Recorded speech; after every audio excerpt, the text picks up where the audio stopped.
Olá, bom dia, internauta que nos acompanha ao vivo nesta quinta-feira, diretamente de Brasília. O programa Ponto a Ponto de hoje recebe o nosso convidado, o deputado federal Rui Falcão, do PT de São Paulo, que já está habituado, né, deputado? Bom dia, a frequentar a nossa bancada aqui no Ponto a Ponto às quintas. É um encontro muito interessante, porque a gente debate a semana, tem muita informação, a gente interage com os internautas, as internautas, então eu faço questão de marcar o ponto toda quinta-feira no Ponto a Ponto. Ponto a Ponto, tá certo. E já vamos pedindo a você que começa a assistir agora essa transmissão, que compartilhe pelas páginas do Facebook do deputado federal Rui Falcão, também pelo PT na Câmara e as demais páginas parceiras que transmitem o nosso Ponto a Ponto. Curta, comente e compartilhe, diga de onde está assistindo a essa transmissão. Nós vamos conversar hoje sobre uma enquete que o deputado federal Rui Falcão fez na página do Facebook durante uma semana, avaliando os 6 meses do desgoverno de Jair Bolsonaro. Nós vamos conversar sobre isso com o deputado, também sobre a vinda do ex-juiz Sérgio Moro à Câmara dos Deputados nesta semana e, por óbvio, também conversaremos sobre a reforma da Previdência e alguns outros assuntos que o deputado vai expor aqui durante o nosso bate-papo. Desde já agradecemos aí pela sua audiência. Deputado, estava observando aqui os números da enquete, né, promovida pelo seu mandato. Foram quase 2.700 participações na enquete, né, e os números avaliando o governo, o desgoverno de Bolsonaro são assustadores, né, deputado? O senhor pode comentar? Pois é uma enquete, alguém logo vai dizer, não tem caráter científico por causa da amostragem, mas era para tomar o pulso um pouco de opiniões assim no país todo, gente do país todo respondeu a enquete, e os números, como você disse, são devastadores. Para usar uma coisa muito parecida com alguém que esteve aqui essa semana, dá para desmoronar o governo, os números. Desmoronar. Então, 72% dos que opinaram acham que esses 6 meses o governo foi péssimo, péssimo.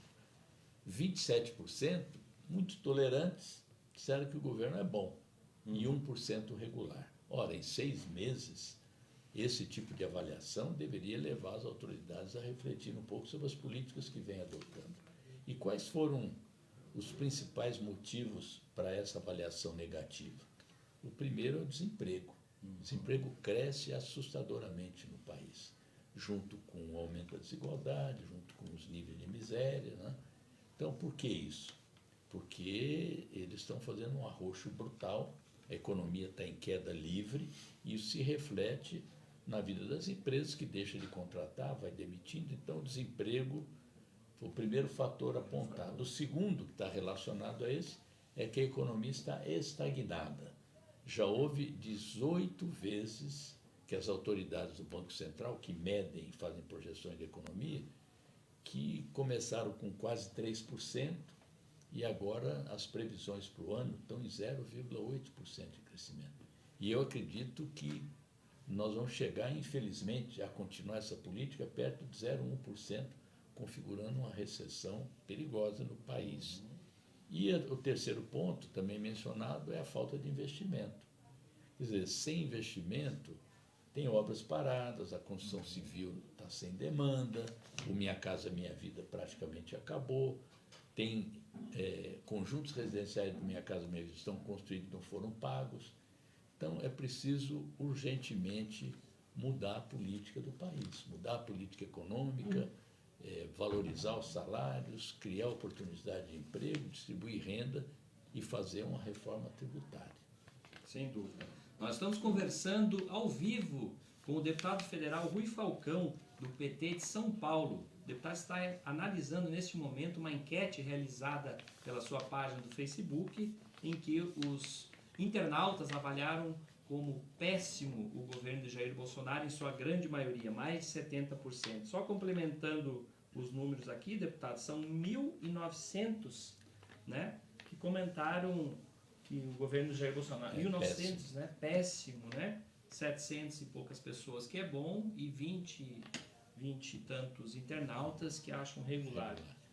Eu quero dizer aqui que nós vamos periodicamente fazer esse tipo de pesquisa e quero agradecer muito as pessoas que estão participando, estão interagindo, porque a gente vai também sentindo qual é a opinião das pessoas que conversam com a gente ou que querem dar opiniões. Então, essa ideia de fazer pesquisas periódicas, ela vai ser retomada. Inclusive, é interessante, em algumas questões que forem muito polêmicas aqui no Parlamento, o nosso mandato vai fazer consultas, vai saber o que os eleitores, as eleitoras, sugerem, qual é a postura que deveríamos adotar. Embora, sempre quem decide isso é o coletivo, é a bancada, mas as opiniões de quem nós representamos, elas também devem ser aferidas. Queremos agradecer, eu estou observando aqui já os comentários, né? O pessoal dando bom dia aqui ao deputado Rui Falcão, ao programa Ponto a Ponto. Pedimos que você compartilhe esta publicação.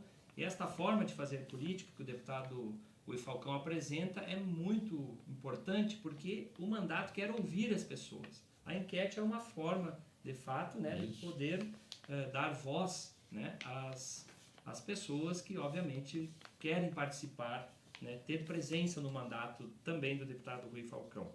Mas, deputado, nesta semana, né, o ex-juiz Sérgio Moro passou aqui pela Câmara, né? E durante mais de 8 horas, eu lembro que o senhor fez perguntas à bancada do PT, da oposição, e as respostas do Sérgio Moro muito evasivas, né, deputado? Não, eu disse o seguinte, o que valeu da audiência pública, o que valeu mais, foram as perguntas, porque respostas, ele tem um media training, todo mundo sabe o que é media training. O cara conversa com um grupo de pessoas que fica fazendo perguntas, ele traz um roteiro pronto, é uma sucessão de chavões, de palavras vazias, com uma dose muito grande de cinismo, e se embaralhou em várias respostas, atacou a imprensa, atacou o jornalista Glenn Greenwald, que é um jornalista que recebeu o maior prêmio jornalístico mundial, que é o prêmio Pulitzer, que teve um documentário sobre o trabalho dele. Esse documentário ganhou o Oscar, inclusive, e ele preferiu fugir das perguntas. Eu sugeri a ele, por exemplo, que ele deveria se afastar do Ministério, porque ele disse que entregou o celular para a Polícia Federal periciar. Ora, isso é como a raposa tomar conta do galinheiro. Ele é o chefe da polícia, Ele é o chefe, né, da Polícia Federal, que não investiga outras questões. Por exemplo, cadê? Ele fez o presidente Lula ser conduzido coercitivamente. Ora, as leis dizem que se uma pessoa não comparecer a 2 audiências para as quais é convocado pela Justiça, ele pode sim ser levado sob vara, como se diz, conduzido coercitivamente. Ora, o Queiroz deixou de comparecer 2 vezes, hoje está sumido, ninguém sabe onde está. Acusação sobre os milicianos, o ministro do Turismo com denúncias comprovadas e continua lá. Ele, na verdade, virou um vassalo do Bolsonaro, lacaio daquele que ele ajudou a ser eleito, e hoje ele está pagando o serviço. Eu disse a ele o seguinte, que ele não renuncia porque ele tem medo de ser indiciado e julgado pelos crimes de associação criminosa, organização criminosa, crimes, inclusive, que dão margem às penas de reclusão. Então, ele não abre mão do sigilo telefônico, não abre mão do sigilo, ele não autoriza o Telegram a recuperar, eventualmente, mensagens que ele tem. E agora, olha, hoje aparece uma carta do Léo Pinheiro, uma carta longa, desmentindo tudo que a Folha de São Paulo e o Intercept divulgaram, dizendo que ele teve que mudar o depoimento 3 vezes, porque ele foi compelido a isso, porque ele tinha sido condenado a mais de 20 anos e reduziram a pena para 3 anos e pouco. Eles obrigaram o Léo Pinheiro agora, porque ele continua preso, a fazer uma carta dizendo que toda a sua declaração foi espontânea e tal. Comete uma série de falsidades novamente, e até entendo. Ele quer ser libertado, então pagará o preço que os procuradores, que o ministro Sérgio Moro, que comandava a Operação Lava Jato, Então, é uma carta que não tem a menor credibilidade. Você vê o texto, é uma carta produzida por advogados, por assessores e tal, que ele foi obrigado a assinar, né? Mas outro aspecto interessante também da audiência é que ele negou que tivesse tido qualquer contato através de mensagens pela internet com jornalistas. Ele negou. Porque se ele tivesse dito que fez isso, ele estaria violando a lei da magistratura, a lei orgânica da magistratura, a LOMAN. Não sei se vai aparecer algum jornalista que vai desmentir, mas com certeza ele fez esse tipo de comentário, né? E ele se aproveitou também de um momento de tensão na audiência pública. Teve vários momentos, mas teve um momento muito forte de tensão quando o deputado Gleber Braga, do PSOL, chamou o ministro de juiz ladrão. Aí aproveitaram, provocaram um tumulto e ele, que já havia fugido das perguntas, fugiu da sala, escoltado por apoiadores do Bolsonaro aqui. Então foi um episódio lamentável. A vinda dele aqui não acrescentou nada à reputação dele. Não há nenhuma medida dele de combate ao crime. Você vê o avião lá cheio de cocaína, 39 quilos de cocaína, um avião presidencial. Até agora, nenhum resultado. Então, ele era um juiz com 2 pesos e 2 medidas. Eu lembrei, o tempo todo ele fala, não me lembro disso, não lembro daquilo, mas ele tinha memória boa quando se lembrou de uma das audiências que teve com o advogado Cristiano Zanin, que era um dos advogados do presidente Lula, e mostrou muita irritação com o advogado, que é um indício de parcialidade de um juiz. Ele se lembrou dos adjetivos que disse ao advogado na época. O senhor é muito beligerante, o senhor é agressivo. Aí ele estava com a memória boa. Para aquilo que interessa, né, deputado? Para aquilo que interessa, mas ele deixou escapar, através desses adjetivos, que ele tinha uma má vontade muito grande com o advogado. E, portanto, indícios muito fortes de parcialidade. Mas os nossos internautas que assistem nesse momento, ponto a ponto, aqui diretamente de Brasília, estão comentando, né? Cida Taíde, Moro tem que se afastar. Vera Teixeira, Moro, hashtag Moromente. Boa hashtag, Vera, né, deputado? Também Vaza Moro. O Tadeu Costa Et fala, o deputado Glauber Braga, né? Lembra do comentário que o senhor fez aqui, que chamou o juiz Sérgio Moro de ladrão. O Paulo Conceição também, a hashtag Moromente. E pedimos que você compartilhe já essa transmissão, né? Convide seus amigos para conhecer também as redes sociais do deputado federal Rui Falcão, Twitter do deputado, Instagram, página do Facebook, e acompanhe o trabalho do deputado Rui Falcão aqui em Brasília. Vou pedir para o colega João, da técnica, que alguns internautas estão comentando que o som parece que está baixo. Então vamos dar uma compensada aí no som aí, João. Beleza? Obrigado, para melhorar, né, o som aí para você. Mas, deputado, o ministro Sérgio Moro, ele não tem mais condições de ficar no ministério, né? E eu gostaria que o senhor comentasse também os ataques agora do Moro, acionando a Polícia Federal contra o jornalista Glenn Greenwald. Aliás, agora vai ficando claro por que o Sérgio Moro queria manter o COAF no Ministério da Justiça. O COAF, como vocês sabem, é o órgão que investiga transações financeiras, atividades bancárias irregulares e tal. O COAF saiu da alçada do Ministério da Justiça e voltou para onde estava antes, que antigamente o Ministério da Fazenda, ou o Ministério da Economia. Ele não afirmou, nem desmentiu, a informação de que o COAF estaria investigando a situação financeira e bancária do jornalista Greenwald e da sua empresa, do Intercept. Isso é uma clara perseguição ao exercício da liberdade de imprensa. Houve, inclusive, agora uma solidariedade muito grande de jornalistas já em defesa do Glenn Greenwald, que já disse que não vai se intimidar com esse tipo de perseguição. Quer dizer, é um ex-juiz que agora, no Ministério da Justiça, usa um órgão do Estado para perseguir um jornalista. Ele disse que nunca perseguiu jornalista. Foi desmentido na ocasião, porque ele determinou, inclusive, uma condição coercitiva do jornalista Eduardo Guimarães, que ele nega que seja jornalista, e é jornalista Eduardo Guimarães, tem um blog muito respeitado, e ele, por perseguição, determinou uma condição coercitiva do Eduardo Guimarães. Sobre o negócio da suspeição, que ele disse que ele não é suspeito. Ele já, numa ocasião, ele já foi considerado suspeito e afastado, inclusive, do processo, que foi anulado devido ao seu comportamento de atividades ilícitas, de grampear sem autorização, exatamente como ele fez com o presidente Lula e a presidenta Dilma, quando foi desautorizado pelo ministro Teori, pediu desculpas, e depois que o ministro Teori morreu, ele diz, num dos diálogos com o Dallagnol, que ele não se arrependia do que fez. Quer dizer, além de mentir, ele é falso nos seus depoimentos também.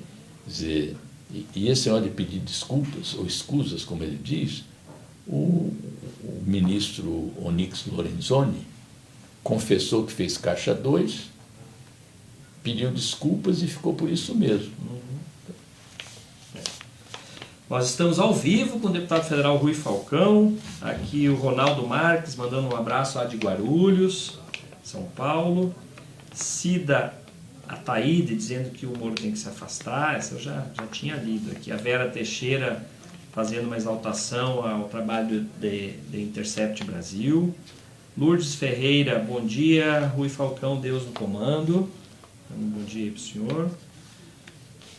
Enfim, aqui os internautas comentando e pedimos que vocês compartilhem essa publicação para que nós possamos, né, expandir cada vez mais essa comunicação democrática diretamente aqui de Brasília, pelo PT na Câmara, pelas páginas também do deputado federal Rui Falcão.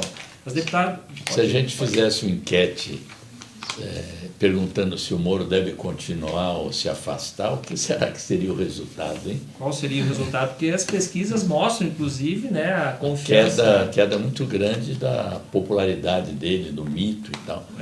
Ainda uma coisa, ele não se manifestou até agora sobre dois episódios. Um deles, o general Heleno, muito irritado numa reunião, disse que o presidente Lula deveria ser condenado à prisão perpétua. Ora, essa pena inexiste no Brasil, felizmente.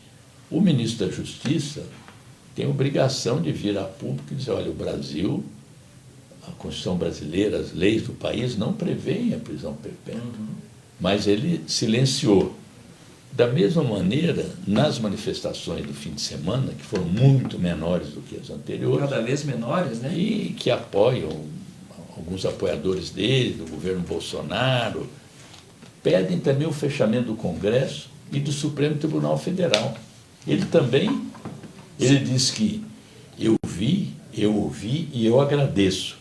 Quer dizer, ele agradece o apoio a ele, mas... E o conjunto das manifestações ali? Nada, absolutamente nada. E seria importante que o ministro da Justiça, nesses momentos, dissesse, eu sou contra o fechamento do Congresso Nacional, do STF. Ele ficou o tempo todo citando apoios que recebeu do ex-ministro do Supremo, Carlos Veloso. Por sinal, tem um filho que está para ser nomeado aí para o STJ. Está explicado, então, né? Mas eu lembrei que o ministro Gilmar Mendes deu duas declarações importantíssimas. Uma, dizendo que ele era o chefe da operação e que o Bandeirinha... Se tem juiz ladrão, tem Bandeirinha que dá cobertura. O Bandeirinha é o Dallagnol. Então, ele disse que o Dallagnol era um bobinho, isso o ministro Gilmar Mendes, e que o chefe da operação era o ministro Sérgio Moro. E disse mais, que essas atividades, esses diálogos que ele disse que são normais, naturais ou triviais, para usar uma expressão dele, não tem nada de normal. São verdadeiros absurdos. E o presidente do Senado, aliás, ontem até elogiei ele por isso, o senador Davi Alcolumbre, disse o seguinte, se o ministro Sérgio Moro fosse deputado ou senador, pelas atitudes dele, pelos ilícitos que cometeu, ele seria ou cassado ou preso. E o presidente da Comissão Especial da Reforma da Previdência, o deputado Marcelo Ramos, também sugeriu que o ministro se afastasse. E ele está agora coordenando os debates aqui do relatório da Reforma da Previdência, assunto sobre o qual nós vamos tratar em seguida. Isso. Ou seja, não são petistas somente que pedem um afastamento imediato, né, do juiz Sérgio Moro do Ministério da Justiça, né? Parlamentares, né, ministros do STF, né?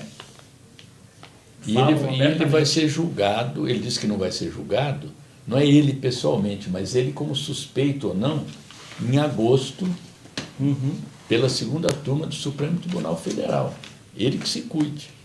E ele mentiu, disse na audiência que não tinha nenhum processo, não estava sendo julgado. Que não estava sendo julgado. Moro mente, é uma boa hashtag. E aqui, como os internautas também mandam suas hashtags, vaza Moro, né? Tá mais do que na hora, não tem... Moro pede para sair. Moro pede para sair, né? Uma hashtag. Não tem o mínimo, não tem a mínima condição de continuar como ministro, né? Um juizeco lá de Maringá, com todo respeito ao povo de Maringá. Mas, deputado, o senhor falou agora há pouco, né? E vamos... Leite, você é jornalista. Cuidado. Cuidado, Vou me precaver aqui, né? Porque a perseguição começou também para cima dos jornalistas, né? Não escolhe gente, não. Não escolhe. Esse é o governo democrático, né? Estamos caminhando para um estado de exceção, né? Como tem ponderado a própria presidenta Gleisi, que ontem, aliás, foi muito ofendida em plenário. O senhor mesmo fez uma manifestação, né, contundente. A ela, de solidariedade a ela, a Érica Cocai, a Maria do Rosário, o Ivan Valente, que foram todos... Eu não digo que aquilo foi um desagravo, porque partindo de quem partiu, você não pode dizer que as pessoas foram agravadas. É verdade. Eu até disse que há alguns aqui que podem ser considerados limítrofes. E o tratamento para eles, já que eu sou contra a internação compulsória, ser outro tipo de tratamento, mas certamente que cuide da cabecinha deles. Deputado, reforma da Previdência, né, a comissão especial, durante a madrugada, né, o relator leu o voto, complementação de voto, na comissão especial da reforma da Previdência, e hoje pela manhã está marcado uma reunião da Comissão Especial da Reforma da Previdência para que eles tentem votar o relatório, né? Mas eu sei que o senhor também tem um estudo aqui para comentar. Eles já estão... parece que é o terceiro voto complementar do relator. Isso. Muita pressão, o presidente Bolsonaro entrou no circuito, fez uma sugestão em relação aos policiais federais e não foi suficiente. Então, eu nem conheço ainda qual é o texto definitivo, porque eles passaram ontem à madrugada ainda mexendo. Tem uma conversa muito forte aqui no Congresso, que eu também vou repetir aqui o que eu tenho ouvido dizer, que tem uma oferta de 20 milhões de reais. Antes era 10 milhões esse ano, 10 milhões ano que vem.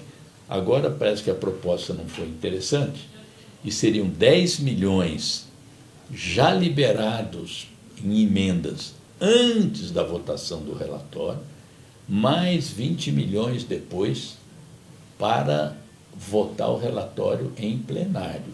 Essa é a conversa que corre por aí. Sim.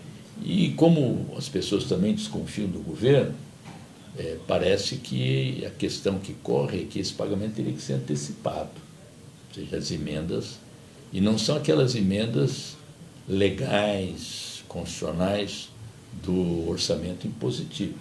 São emendas extraordinárias vinculadas a quem quiser apoiar esse projeto que, como disse o secretário da Reforma da Previdência, tem como objetivo principal retardar as aposentadorias, dificultar o acesso aos benefícios e reduzir o valor dos benefícios.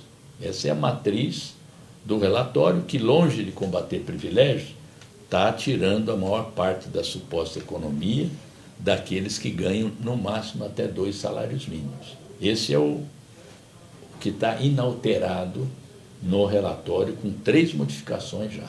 Então, eu achei muito interessante uma pesquisa, um artigo que saiu no Valor Econômico, do economista Tiago de Moraes Moreira, que é um economista do Conselho Regional de Economia do Rio de Janeiro, em que ele demonstra como é que a economia pode retomar o seu crescimento.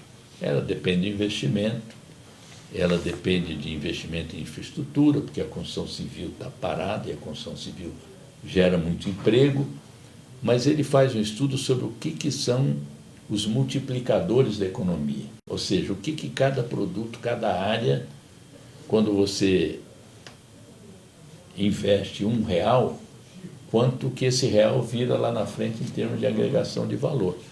E ele mostra, com uma pesquisa muito detalhada, que aqueles produtos de consumo básico, que é aquilo que afeta a maior parte da população, são os que mais impulsionam a economia. Ora, a reforma da Previdência, ela vai tomar recursos, vai reduzir o valor das aposentadorias, das pensões, até do BPC, porque manteve o valor do BPC, mas a pessoa só pode ter uma renda para receber. Então, se uma mulher, por exemplo, faz bolo para vender, ela já não vai poder ter o BPC, porque ela está tendo uma renda adicional. Então, vão deprimir os pequenos municípios que, mais do que o Fundo de Participação dos Municípios, eles recebem aposentadorias, pensões, BPC e o renda mínima. Então, qual é essa tabela muito interessante que o economista pesquisou aqui? Só para os internautas terem uma ideia, eu vou ler aqui. Os efeitos multiplicadores, ou seja, o resultado do aumento de R$1 na demanda sobre o valor da produção. Então, carne, cada real aumenta 2,51. Açúcar, 2,41. Produtos de limpeza, cosméticos, higiene pessoal, 2,19. Calçados, 2,1. Pecuária, que aí já entra um pouquinho na área de exportações, que as exportações estão segurando ainda a economia nesse semestre. Pecuária 1,8, minério de ferro 1,79, agronegócio, agricultura de exportação 1,72 e petróleo 1,71. No caso do petróleo e no caso de alguns desses setores, as políticas que o governo Bolsonaro vem imprimindo fizeram com que as importações aumentassem muito. E acabou a política de conteúdo nacional, ou seja, a indústria do petróleo tinha que contratar barcos, plataformas. Aqui no país, isso aí foi tudo suprimido. Dizimado. Então, né, já. Esse estudo mostra que, além da política econômica nociva, porque não está valorizando o salário mínimo, está tendo muito desemprego, a reforma da Previdência, se aprovada nos termos do último relatório, que está sendo discutido agora, vai piorar mais ainda a situação da economia, porque esses multiplicadores que são importantes para o país retomar, eles estão em baixa. Então, eu acho que as pessoas deveriam refletir. Isso aqui não é um estudo meu, é um economista conceituado que publicou isso aqui no jornal Valor Econômico.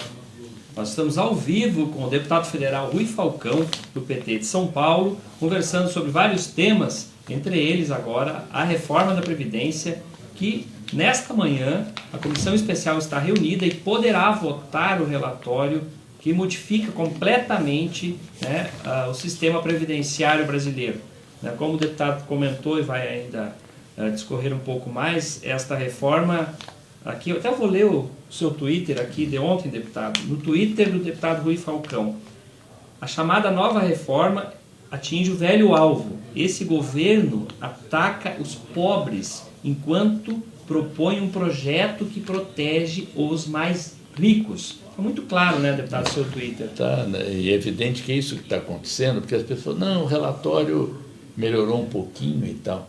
O que eu tenho dito para as pessoas é o seguinte: o relatório, ele fez algumas concessões, por exemplo, tirou a capitalização, que eles estavam chamando de poupança segura, poupança garantida, mas isso não significa que no segundo semestre não possa vir uma lei a respeito disso.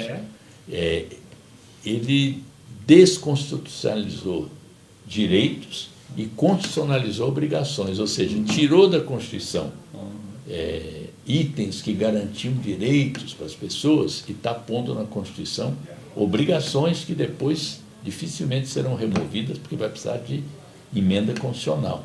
É por isso que nós temos repetido que a bancada do PT votará contra o relatório, contra a reforma da Previdência. E mais, nós vamos fazer 3 destaques, que é o máximo de destaques que nós podemos fazer, para tentar retirar aspectos muito negativos que ainda estão no relatório. Ainda assim, mesmo que a gente consiga retirar, através desses 3 destaques, e alguns também que a oposição está fazendo, não vamos conseguir derrubar o aspecto central da reforma. Até porque a prioridade nesse momento seria fazer uma reforma tributária. Em vez de ficar cortando despesas, tirando direitos dos que mais precisam, deveríamos fazer uma reforma da Previdência que taxasse os mais ricos, que se pautasse pelo princípio de quem ganha mais paga mais.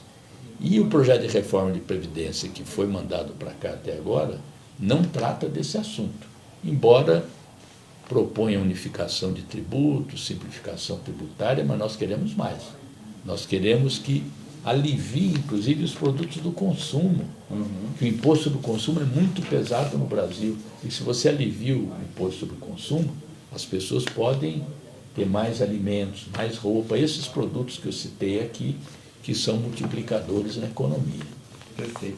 Mas, deputado, aqui os internautas continuam comentando e tem 2 bolsominions aqui acompanhando a nossa transmissão e nós queremos agradecer a Wanda Kursten, né? Mas ela está um pouco brava, mandando as carinhas com raiva, assim. Mas, Wanda, fica tranquilo, você acompanhando aqui a programação do PT na Câmara, ouvindo o deputado Rui Falcão e demais parlamentares, com certeza você terá uma boa informação, né, qualificada, sem baixarias, tá? Convida teus amigos também para acompanhar a página PT na Câmara, vocês são bem-vindos aqui. Aqui nós somos democráticos, não tem baixaria aqui nas publicações de vocês, só essas carinhas brabas aí. E o ódio não é uma boa política. Wanda. Nós temos que ser tolerantes, aceitar a diversidade de opiniões, as pessoas que pensam diferente. O ódio e intolerância só produzem mais ódio e intolerância. A nossa postura é isso que você está dizendo aí. Participe, argumente. Às vezes um bom argumento pode nos convencer. Agora, carinha de ódio não convence ninguém.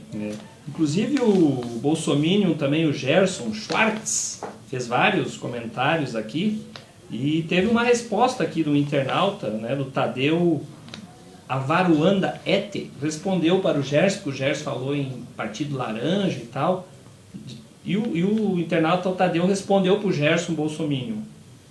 Gerson, acho que você anda desinformado, hein? Quem está sendo investigado é o partido do seu presidente, o Bolsonaro, o PSL.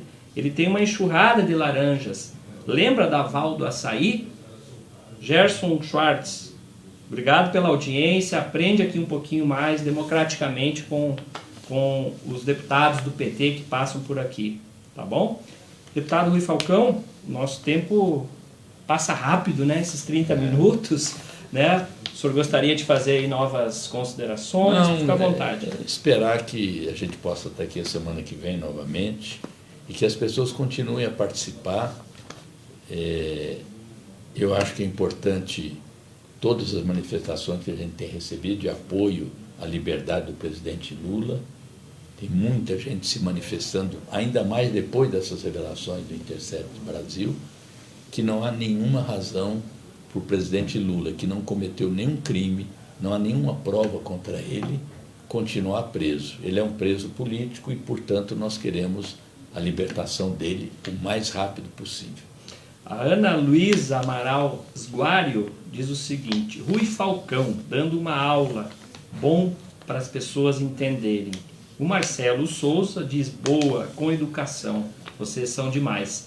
Assim, então, nós queremos agradecer a todos que acompanharam essa nossa entrevista com o deputado Rui Falcão. Pedimos que vocês compartilhem, chamem seus amigos, sejam petistas, não petistas, bolsominions, para que todos acompanhem aqui a programação do PT na Câmara, para que democraticamente a gente discuta ideias, menos carinha de ódio e mais amor e Lula livre, né, deputado? Lula livre.